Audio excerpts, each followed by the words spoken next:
Namaste and welcome to another episode of the Bharatvaarta podcast. My name is Ashish Chandorkar and I am your host for the day.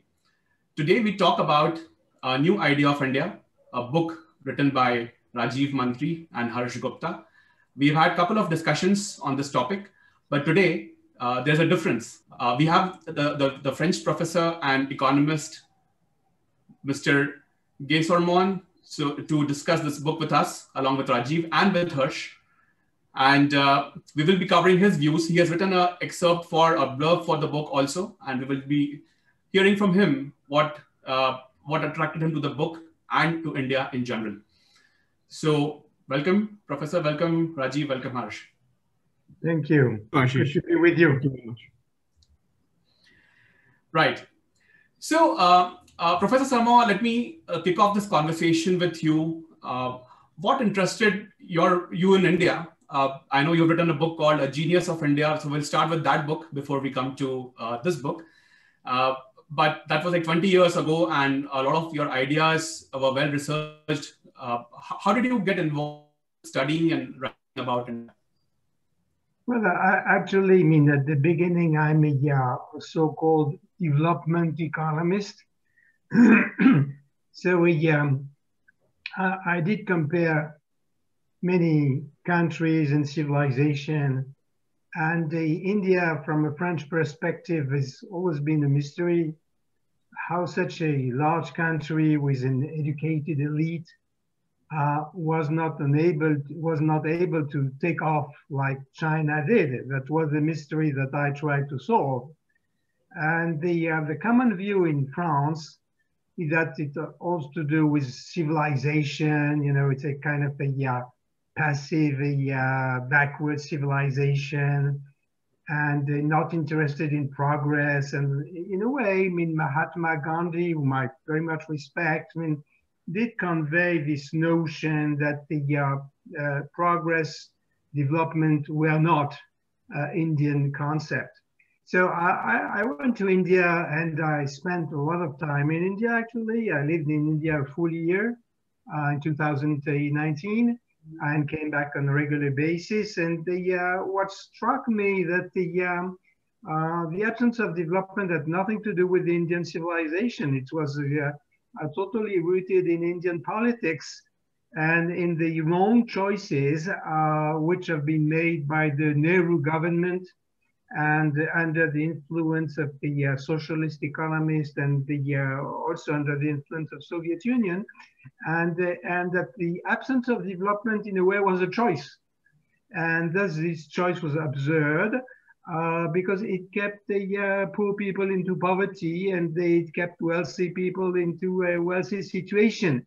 So I tried to fight through my books and columns again, this notion that the poverty had to do with civilization, and I tried to convey the notion that no, it's totally rooted in wrong policy, and if you change this policy, then you'll see a development which basically will take Indian people out of poverty, and these ideas, little by little, have been taken over by many Indian economists and the younger generation, and I'm very happy to see that, of course. To be like an ancestor to this new generation.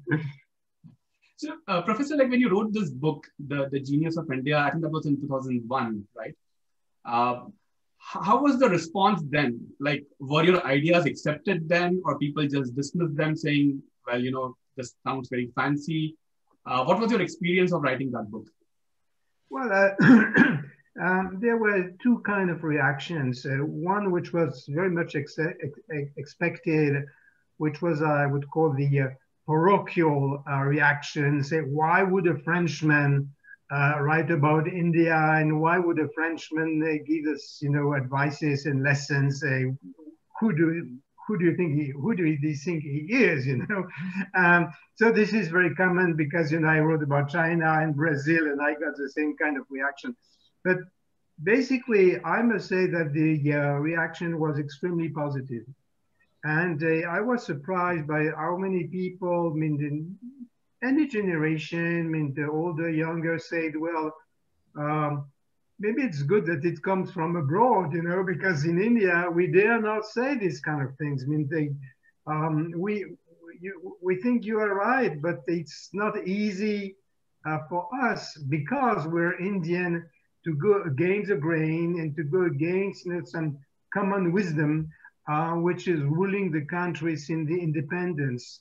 So the book basically was welcome by scholars, economists, entrepreneurs. I mean, the book was an unexpected success, and the very fact that we mentioned the book 20 years later, this is very rare. When you write a book, usually it's forgotten after 2 weeks. Right. Well, the good news is that neither your book, Professor, nor A New Idea of India has been forgotten that soon. Let me, pose this question to Harsh. Harsh, we have you spoke about India's rise. You have spoken about this in multiple podcasts, and of course, the book covers that very extensively. I think a lot of analysis has happened from a perspective of economic opportunities, right? And I think all agree that they're all falling in place and there's a long way to go. Do you see the socio-political issues kind of, damaging that prospect of those opportunities? What's your view on that? First of all, thank you so much, Ashish, and the entire Bharatvaarta team for hosting this conversation. Thank you to Professor Sorman. I think I have read many of your articles over the years in City Journal, actually. Yeah. I my favorite journals too, actually. Yes, from the Manhattan Institute, and I'm quite happy and honored that serendipitously Rajeev got to know of you, and then after that we also read parts of your book, and we are honored to have your blurb also for our book.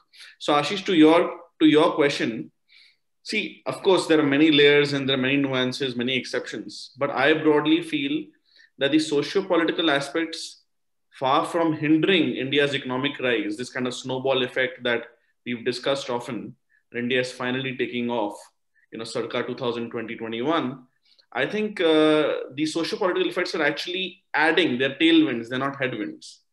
And what I mean by that is, in a very broadly, so I would not fully agree with Professor Sorman that India's civilizational construct had nothing to do with India's politics and therefore the failed economic policies.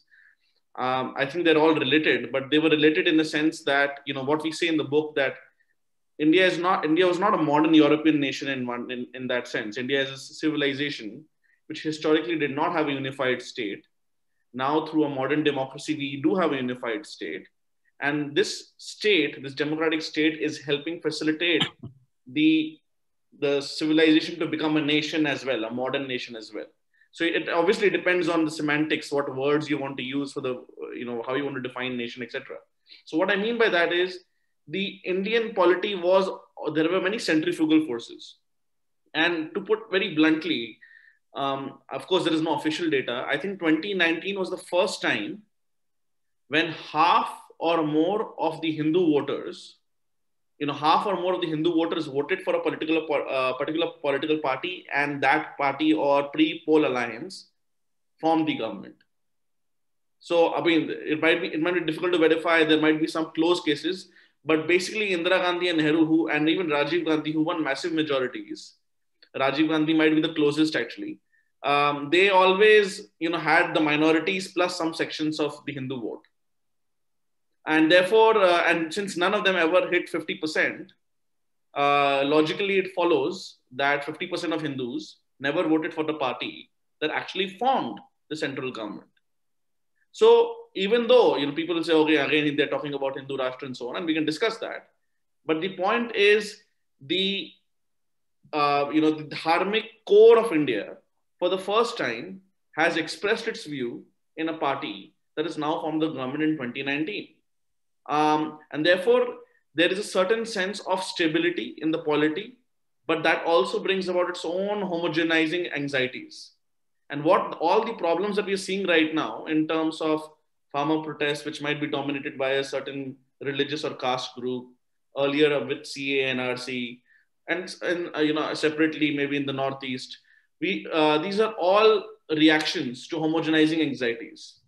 So I actually think that because the Indian polity was divided, but nonetheless strong enough to keep the nation united at least, it was a transition phase. And now we are entering a phase where there is no homogenization as such, but there is more coherence.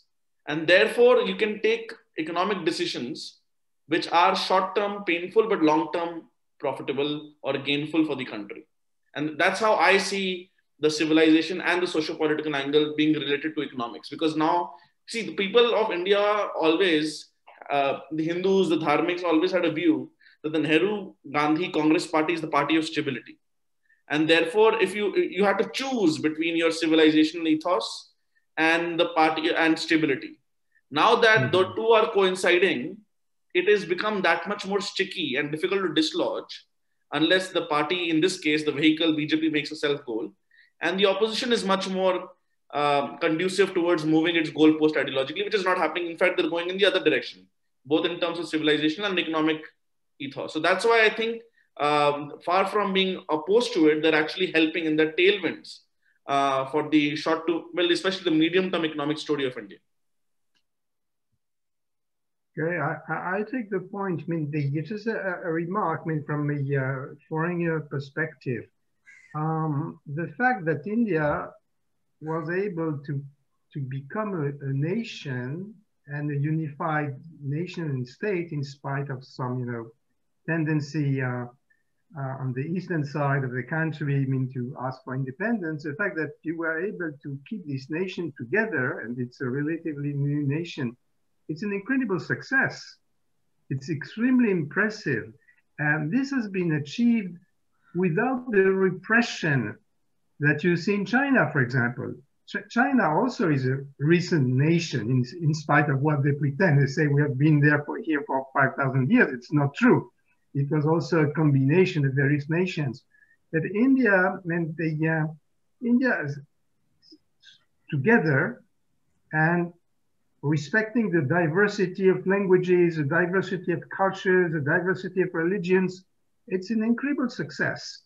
And I really want to underline this, because today it's evident. No, it was not evident from the start.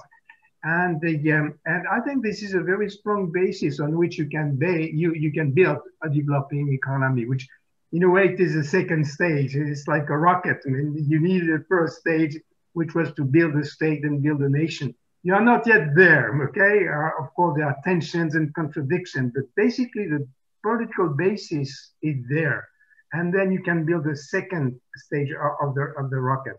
And you mentioned the farmers' protest, but maybe we can comment on that a little bit later, because for me, it's so shocking to see this protest, I mean, which basically these people, I don't know who they are, but the outcome is that they want to keep farmers into poverty, if I understand well what they are asking for.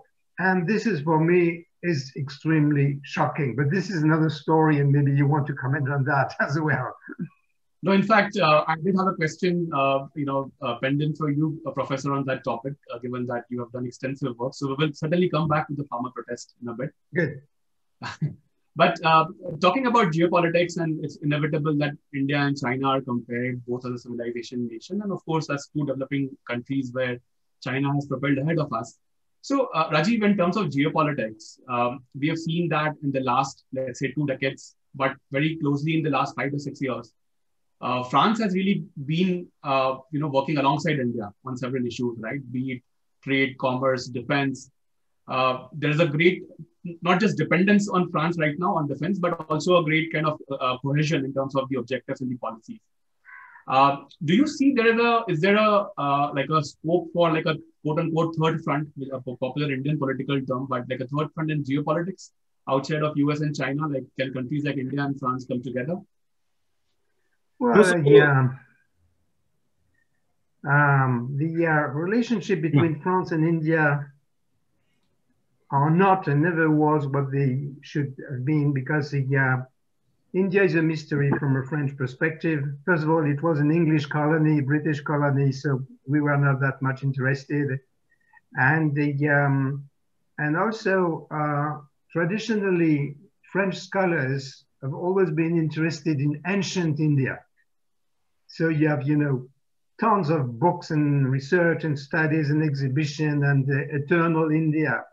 But modern India, strangely enough, has not been a main topic of interest for French scholars and French economists. I mean, of course, we're trying to fight that, and since 20 years, there have been a lot of improvement and better cooperation.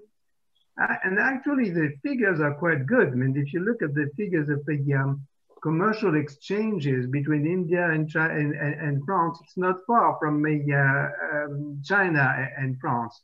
And of course, there is also a lot of military cooperation and industrial cooperation.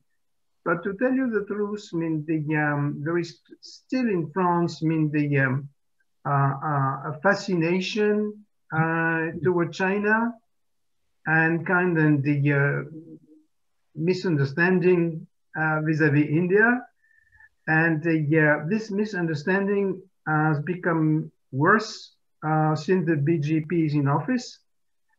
Because we were so much used, with the Congress party, and we knew them, and so for us, India was the Congress, and Congress was India. And suddenly you have this totally out of the blue a party which we hardly understand in France, which makes matters a little bit more complicated.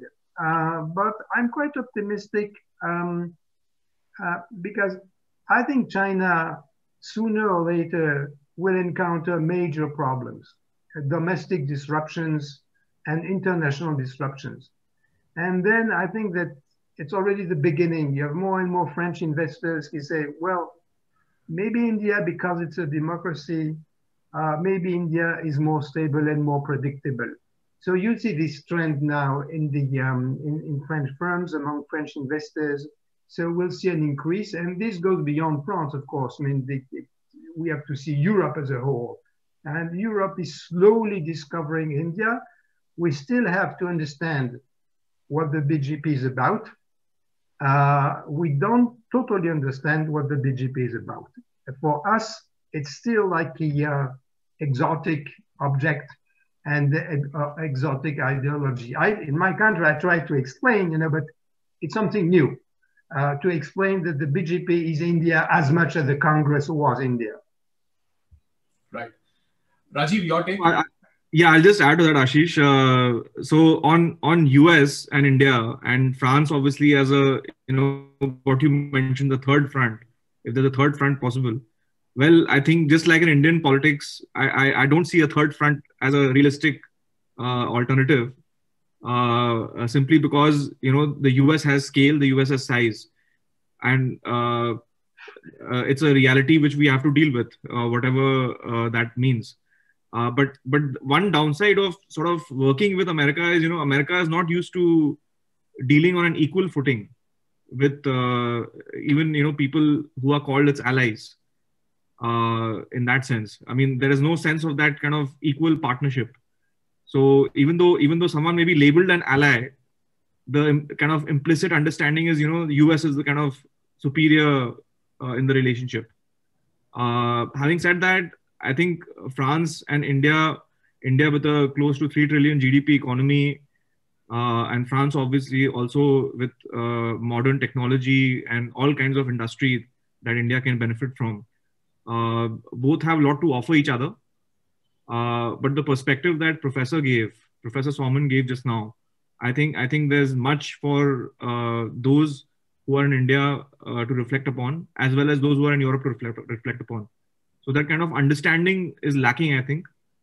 And as yet, we are still in the early stages of, getting to know each other almost, as weird as that sounds. Because just the way the British were here in India, even the French were here in India. There were parts of India that have a lot of French influence, including, regions close to Calcutta, obviously Pondicherry, others. Yes. But despite that, we are still getting to know each other, as Professor said. So clearly there's a space for more kind of engagement on every front. And while France and India can be close partners in industry, in defense, in trade, and so on. I mean, the trade is probably, I think, less than 12 billion euros. I think the government had set a target 10 years ago of bilateral trade should break 12 billion euros. but that still has not been met. This was a target, I think, set in 2008, when there was a meeting between the two sort of the president and the prime minister of India, president of France and prime minister of India. So since then, we've not even hit that 12 billion euro mark. Yeah, if I just make add a comment on that, I mean, you cannot escape the United States, of course, and but in Europe, we don't have any feeling of superiority vis-a-vis India. It's more a desire for discovery. It's more about curiosity. So European imperialism doesn't exist anymore. I mean, there is a strong desire. And once again, this is not a criticism of the United States. The US is the US, okay? But on our side, in France mostly, our incentive is really a desire to understand, to know better, to learn. And I could mention so many French writers, who came to India, tried to understand India, and it was Romain Rolland, and you have bookstores and libraries all over India with the name of Romain Rolland, because he wrote about Ramakrishna and about Gandhi. So the cultural feeling is very positive coming from on our side. On the sorry, business from the French perspective in India seems very complicated. You never know if you are dealing with the right person. You have a lot of corruption. In China, you corrupt just one person. You corrupt the head of the Communist Party of the province, and he takes care of everything. So in a way, it's so much, and I talk a lot with French entrepreneurs. Say, well, I go to China, I give what's called in Chinese a red envelope. Of course, you have to find the right person, the governor or the governor's mistress of the province, and then all doors are open. In India, it's so complicated. You have to corrupt so many people. You'd never know if it's the right person that you're giving the envelope to. So making business in India, so the conclusion is that in the long run, it's better to do business in India. It's safer. You don't run the risk, to have all your factories confiscated like in China. You don't have the risk to have your representative put in jail like in China. So in the long run, it's better to go to India. But in the long run, it's complicated. We are going there in the long run. If you want to work on a short-term basis, China is easier. So that's the way most of the French and the European entrepreneurs would compare both countries. And if I may add, why do we compare both countries after all? India is India with its own destiny, and China is China with its own destiny. So to say that India is behind China, for me, doesn't mean much. I mean, I'm very hostile in general to this kind of comparison. I don't think they mean a lot. Right. So, Professor, since you brought up, we spoke about the United States. Recently, we saw that President Macron had mentioned that the US universities were influencing France and other countries culturally in a certain way, right? That's a concern for India also. In fact, in France, what I understand is that even from the left field, someone like Jean-Luc Mélenchon also criticized the American influence on the French ideas. Do you see this as a growing issue, like how these ideas are storming the world and trying to fight against the native ideas of different countries? Look, if I say we are in a new world, in a transition, everybody's saying that. So the world is always in a transition, okay? But what kind of transition are we in right now? We are in a transition towards a new civilization, which is the global civilization, which means that all of us, we have several identities. Okay, I'm French, I'm European, on my passport it says French, European. On top of it, I became an American citizen. So I have 3 citizenships. And I've been recently offered the Spanish citizenship because my ancestors came from Spain. So maybe soon I'll have 4 different passports. And culturally, I belong to these 4 nations. I am a citizen of the world. So I belong to 5 different cultures. I'm a global citizen. If I were to mention my children, this notion of identity doesn't mean anything for them. They are citizens of the world, they are European, they're everything all together. So for many people, this transition to one identity, to what I call multiple identity, it is a difficult journey. It is a difficult journey because it was so more simple to be Bengali or Tamil or whatever, you know, and it was so simple. Your identity also for the poorest people, your identity is your ownership. It's what you own, you know. I'm a Bengali and nobody will take that from me. No more, no more. So the new generation has to make the transition between the former world where you only had one identity to multiple identities. So we are going there. And of course, you have political forces and political movements which will play the nationalistic identity or the religious identity. And so we are in between. But the trend is very clear. You cannot oppose the trend toward multiple identity and global identity because we'll be so much more wealthy in a way and happy to belong to several worlds than to belong to only one world. But we have to convince the people that it's good for them to make this transition. So this is how I see things right now.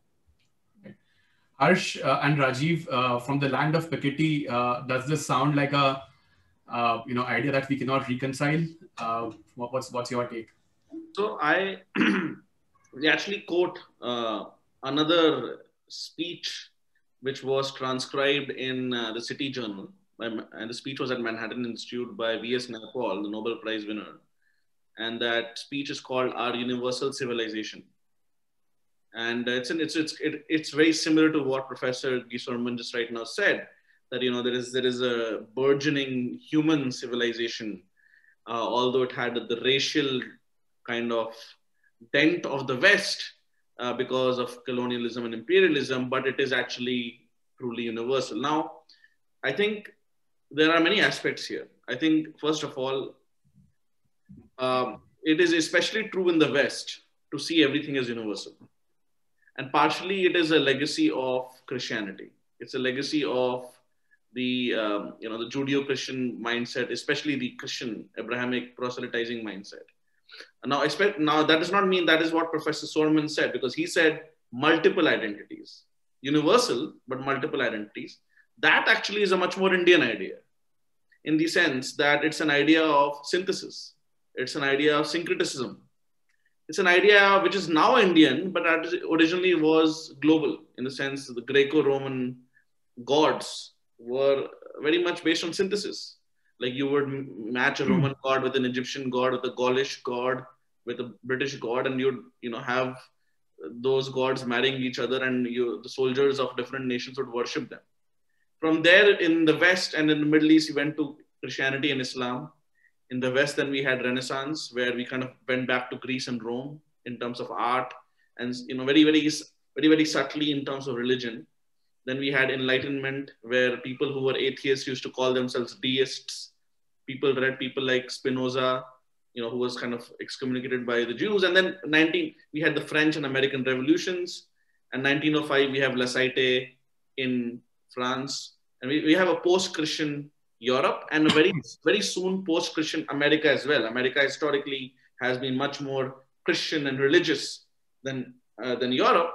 But what Donald Trump shows, amongst other things, that the fact that he became the president from the so-called right, that even the Christianity is not that amongst the youth, not that popular. So what I mean by that is there is a large sense of, as you were saying, the new generation in the West, they don't believe in this identity business and they look at it differently.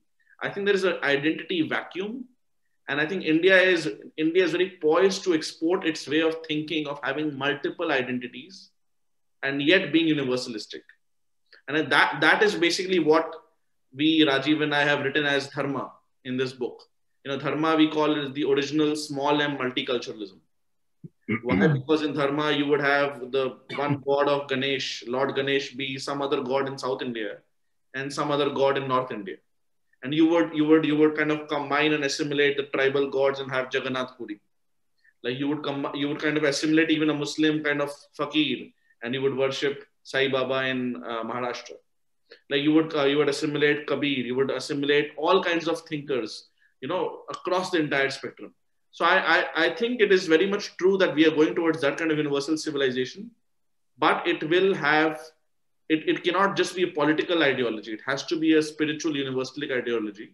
And I personally feel India is best placed to kind of have its stamp on it and export on it, that way of thinking, which I fully agree with Professor Sorman on that.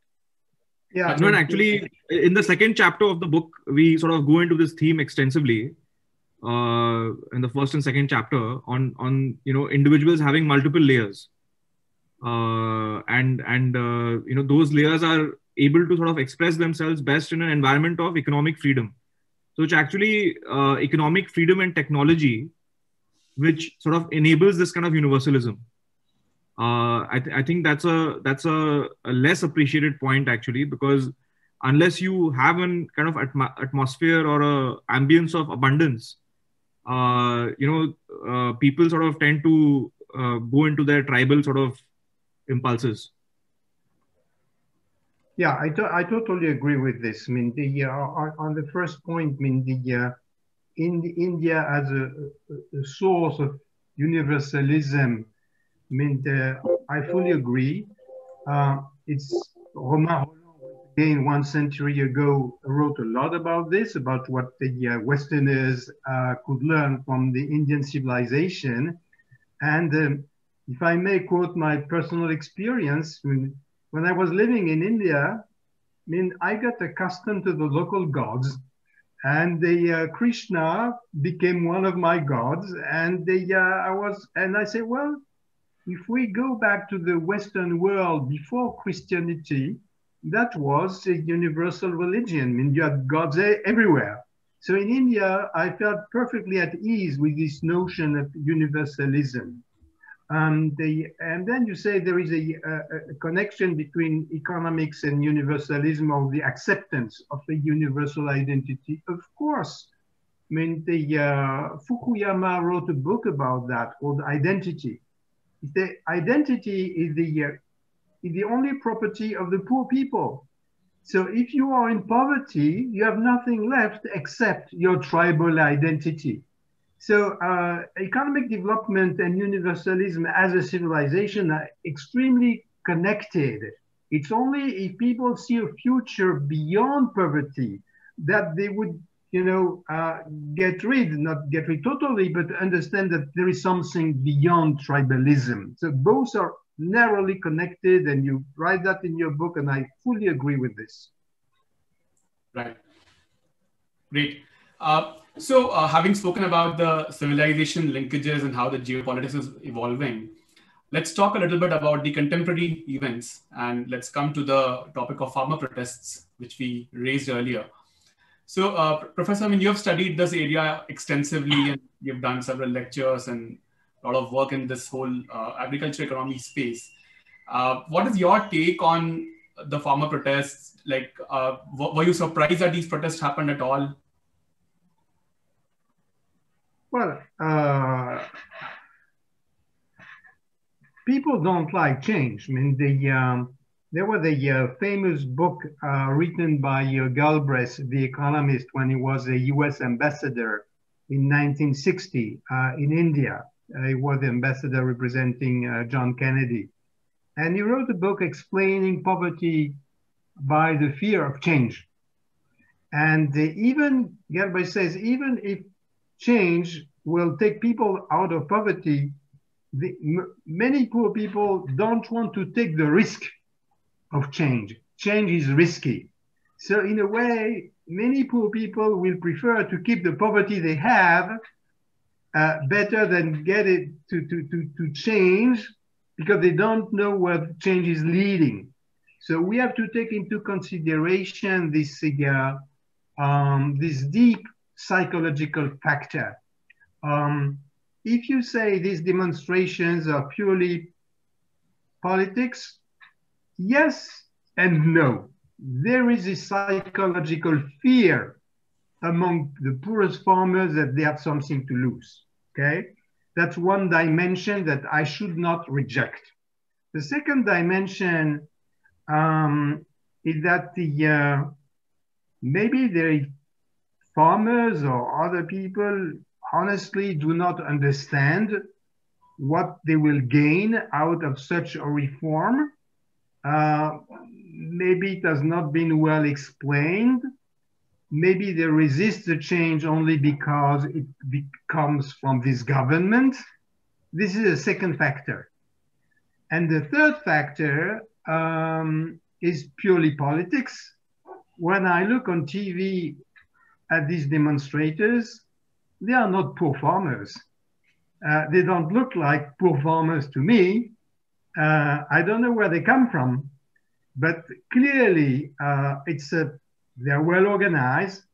It's very political. It's against the government. There is a religious dimension or anti-religious dimension. All this, and you can guess it, without being well informed. I can guess it just by watching the news, okay? But the three factors are combined. So even if you say, well, this is purely politics, you don't answer to the two first questions, which is, I repeat myself, the natural fear of change and the misunderstanding about what the reform will bring. Now, to wrap it up, this reform may be the most important reform proposed by Modi's government, the most important, because it would impact, if it was achieved correctly, it would impact the life and for the better of half of the population of India. There is an iron law of economic development. You have to bring the poorest peasants out of the countryside and bring them into a more productive sector. And this is what this iron law of the economy says, and this is what is proposed. But maybe it's not well explained. I don't know. I'm not in India, and so maybe it's all this is the three factors are confusing in the mind of many people. Right. So Rajeev, Professor spotted he made an observation which we have spoken about in India fairly regularly, which is that the protesters are not the poorer section of the farming community, right? They are actually coming from a privileged section trying to retain that privilege through the old order. So in that sense, is there a concept of a globalization of protest industry where logic is no longer important? It's just the act of protesting against the government just for virtue signaling or just to be a part of a larger community. I mean, is this like the old order of, old idea of India in the Sunil Khildani's time where, things were, what he propounded, where there was democracy, but it was like skin deep. Are we kind of at a point where that kind of an idea will clash with what you propose in the book, and would that hurt the Indian economic interest in the coming months and years? No, somewhere the farmer protest that is going on has become like an omnibus, right? So, there was some, I think it was some British MP who said that this is also about gender rights. It's also about, every single thing that you can imagine. And she just tweeted this out. And she said the farmer protest is about everything. It's about climate change, about gender rights, it's about labor rights, it's about agriculture and farmers and everything. So it has become kind of an omnibus for all the sort of, let's say, anti-Narendra Modi groups to jump onto a bandwagon and, try to oppose this. But as Professor said, this is a really critical reform. And, I would even say one of the most critical reforms since 1991. as important as industrial delicensing in some ways, because of the sheer impact it will make on the number of people in India. So there is something to be said for, and then even in tactics, like the protesters' tactics, these kind of things are sort of filtering on from social media, where people are saying, this is how it is happening with I think it's the yellow jackets in France, and this is how people are protesting in the US. So let's kind of imitate that over here. So the tactics are certainly being copied, and it is an omnibus against sort of the government. Anyone who has a grievance against the government has kind of latched onto it, latched onto this kind of issue over here. And but what is really heartening is the Prime Minister's stand is clear. He not only has he kind of come out strongly in favor of the farm laws on multiple occasions now, he's also backed the private sector in a way that no Prime Minister actually done. At least I can't recollect having seen or read anything like that. The kind of speech he gave in Parliament recently. So I think that is very heartening. So over here, and we can tell, right, who's sort of willing to compromise, willing to sort of accept certain kinds of changes in the laws, and who's going for an all or nothing kind of solution. Right. I agree when you say it did the most important reform since 91. I totally agree with this. This reform is absolutely seminal for the future of India. And I read some of the Indian newspapers, but I think this is not said strongly enough. I mean, how important it is and how it will totally change the future of India, and how it would help half of the poorest among the poorest in India.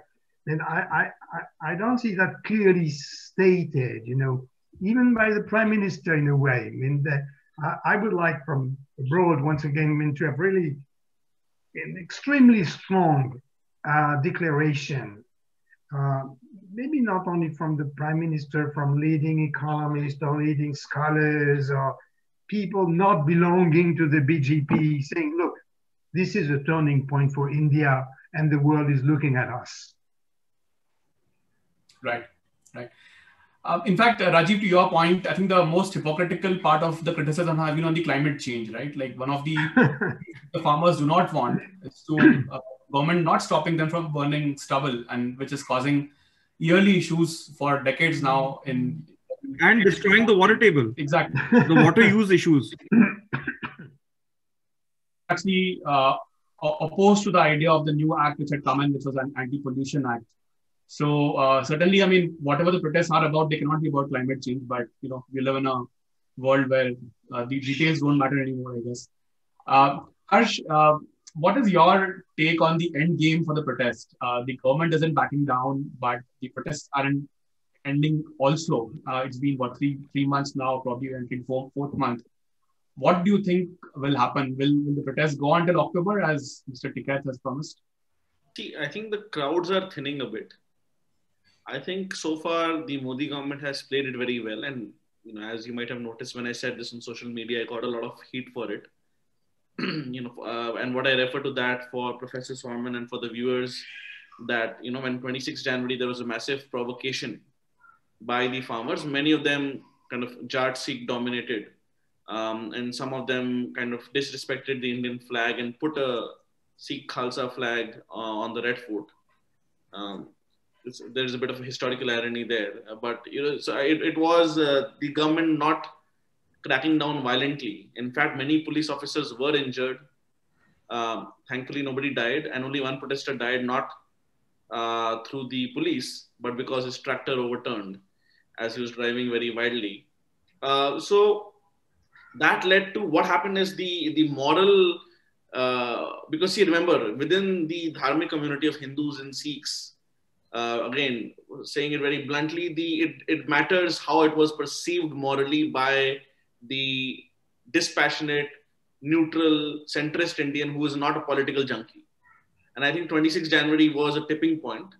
And while the protests have continued, they may continue till October. I think what the government has done very smartly is by offering 18 months, up to 18 months, even after this horrific incident in Redford, by saying till 18 months the laws will remain suspended. They've really taken away the wind of the protest. I'll tell you why. Because first of all, on principle, they've not repealed the laws, even though they stand ready to modify it in parts, as Rajeev rightly mentioned. And as Professor rightly mentioned, these are extremely important laws, as important as 1991 in some ways, because the Lewis turning point of a country is required for it to actually industrialize and the excess labor to leave agriculture.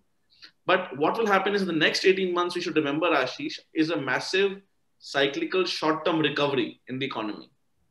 So there will be a lot of people who are currently unemployed, who are currently feeling pessimistic about their prospects. And while this law being passed in 2020 was a massive signal to the global investor community that, you know, no crisis should be gone to waste in terms of making good policy. So that signal has now been achieved. The protests continue. But if you want to get broader political buy-in over and above, obviously, the parliament itself, which has happened, it might not hurt to, you know, play this, say, in the next 1 or 2 years, when there's a massive cyclical recovery, and then it becomes much more difficult to project that there is no alternative to farming for some of the less privileged farmers, even though they might not be protesting today. For example, Bihar APMC Act was repealed many years ago. When most large parts of India, the Gangetic Plains, Deccan Plateau, Gujarat, East, the protests are not happening there. They're only happening in Punjab and parts of Haryana, Western UP, parts of Northern Rajasthan. Again, limited to 1 or 2 communities being the facts on the ground. So I think this is very well played, because if the government also insisted that we are going to go through this no matter what, it would have unnecessarily made it toxic. So now the law remains. The protesters are coming across as maximalist, as Rajeev rightly mentioned. The laws remain suspended as an offer that they will now go through in due course of time.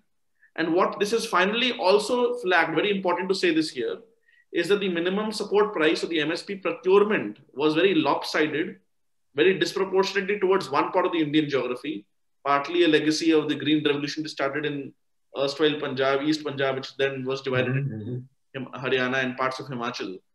And they, for some crops, they get up to half of the procurement rupees, to the extent that they, in fact, illegally so-called bring grain from parts of UP and other states to sell to the government procurement offices in Punjab.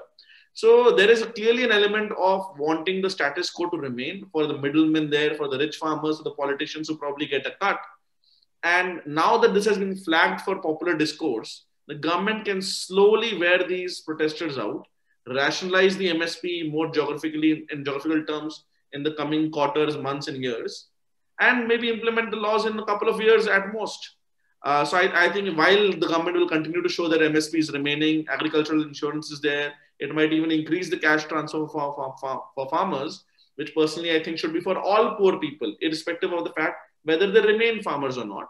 But nonetheless, we have a beginning now with the excellent jam trinity that we have. So I think the government has played it in political economy terms, tactically and strategically very well so far. Right. Okay. We've had a very engrossing discussion. I'll go back to the book where Professor Sarma, you had mentioned that a new idea of India will disrupt all stereotypes and prejudices nurtured by the Nehruvian socialist ideology. The book shows that the individualism and entrepreneurship and liberal values were fully part of the Indian civilization. I quoted from your excerpt for the book. What else did you like about the book, Professor? Like, I'm sure you've got a chance to read it in full now. What I like is that it comes from a totally new generation, which is not prisoner of a obsolete political debate, and a generation in the authors who have absorbed what we know and what we don't know about economic development. And even 20 years ago, I mean, economic development was still a controversial topic. But development is not a controversial topic anymore. We know what works and we know what doesn't work. And the book promotes what works. So in a way, it's beyond any controversy. And the kind of debate about central planning and protectionism, all this is over. We know it doesn't work.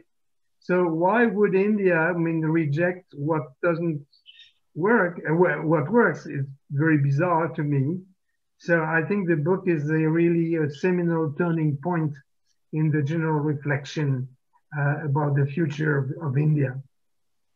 Right. And what I very much like in the book, this has been stressed in the conversation, is the connection between the civilization background and what economics is about. Because what I'm trying to do since many, many years, because I'm just a bit older than you are, is to show the connection between culture and economics. Economics doesn't destroy culture. On the contrary, economics is the best way to enhance culture and to make culture more diverse, you know, and the book is very strong on that. It's not strictly a book in favor of entrepreneurship and economic development. It's a book which shows how to enrich our different civilization, economics being one of the tools for enriching civilization and understanding between civilization. I think this was maybe the strongest dimension and of the book. I mean, I could mention my good friend Gurcharan Das, who also wrote these kind of things some years ago, but you are heading in the same direction and I love it.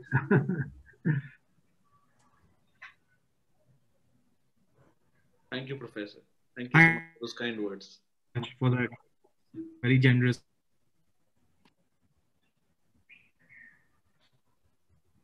I'm good now. You have to work. I'm just a tourist.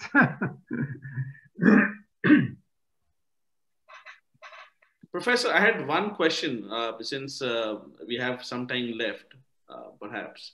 You know how? So I think the question that Ashish had asked you earlier, just paraphrasing that, this new woke ideology from American campuses coming to France, and you know France having a very clear view of individual rights, that officially for the French state, all citizens are French, that officially in the census, you do not count race or religion, etc.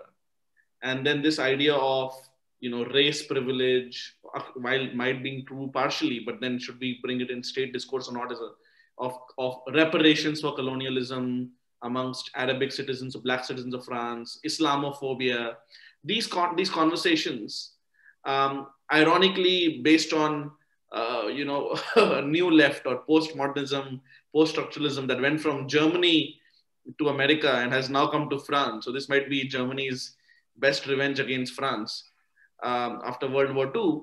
You know, what do you think about this ideology of individual rights as group rights and the American left being overtaken by group rights? And how does France, across the political spectrum, during such absolutely terrible, like the beheading of the teacher, how does France respond?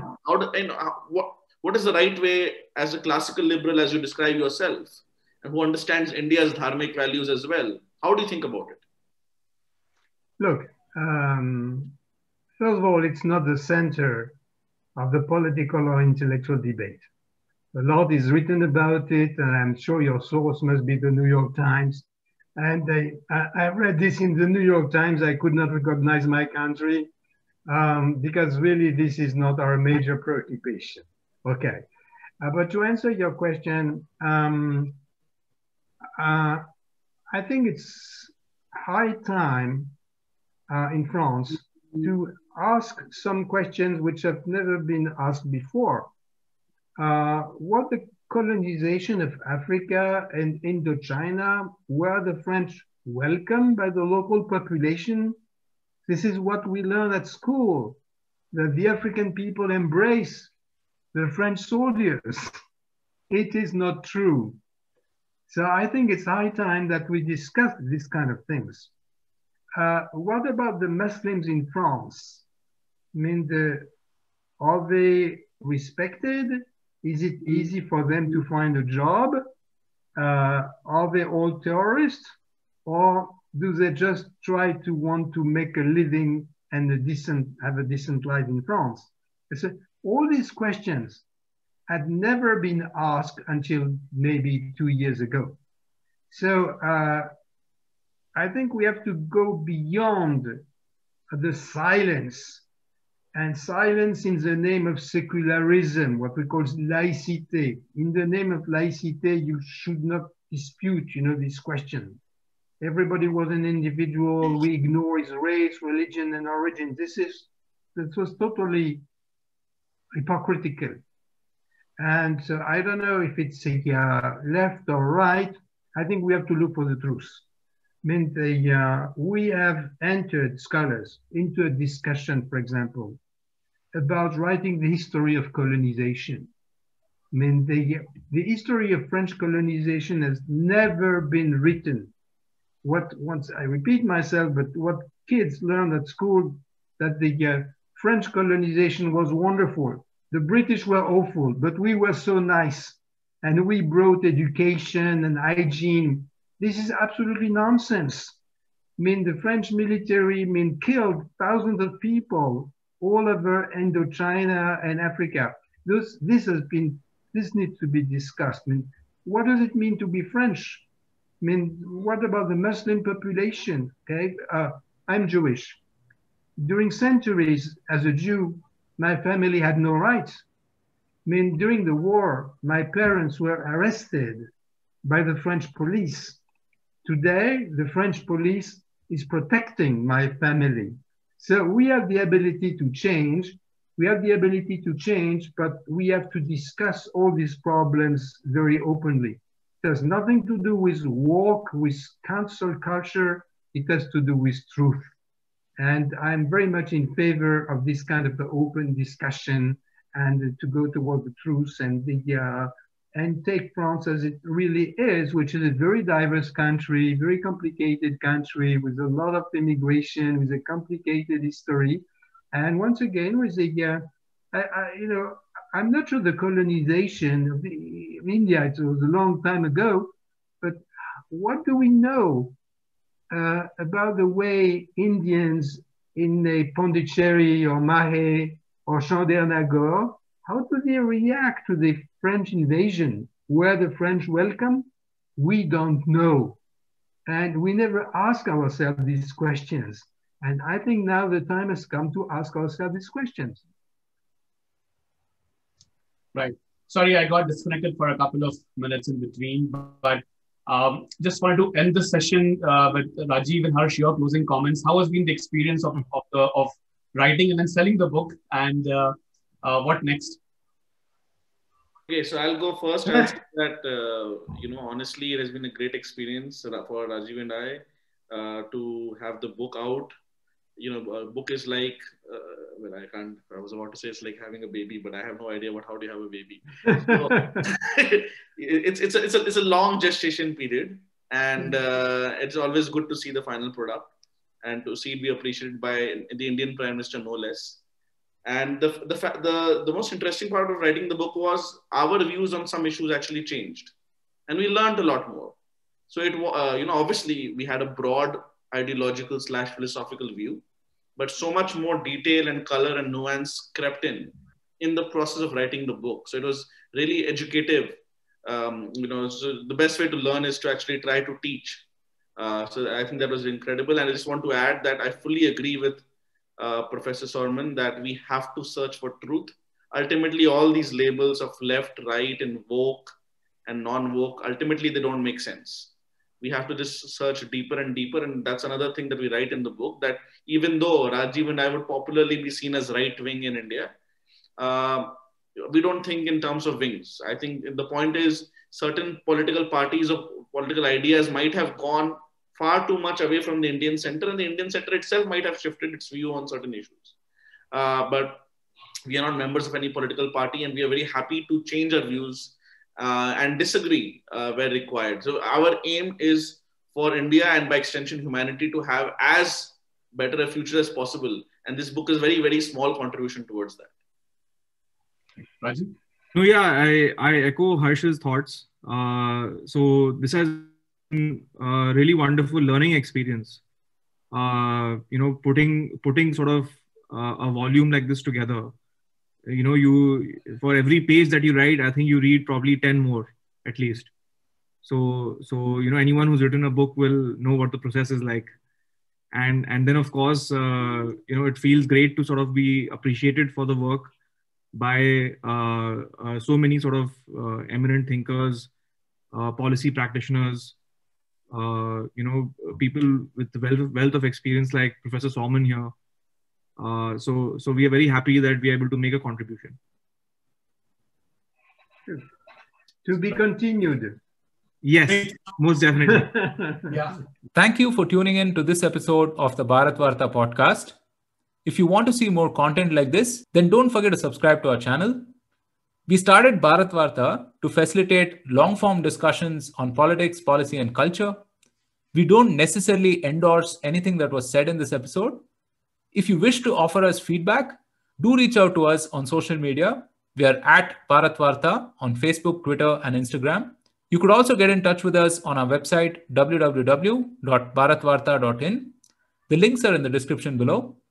Until next time, stay safe, take care, and Jai Hind.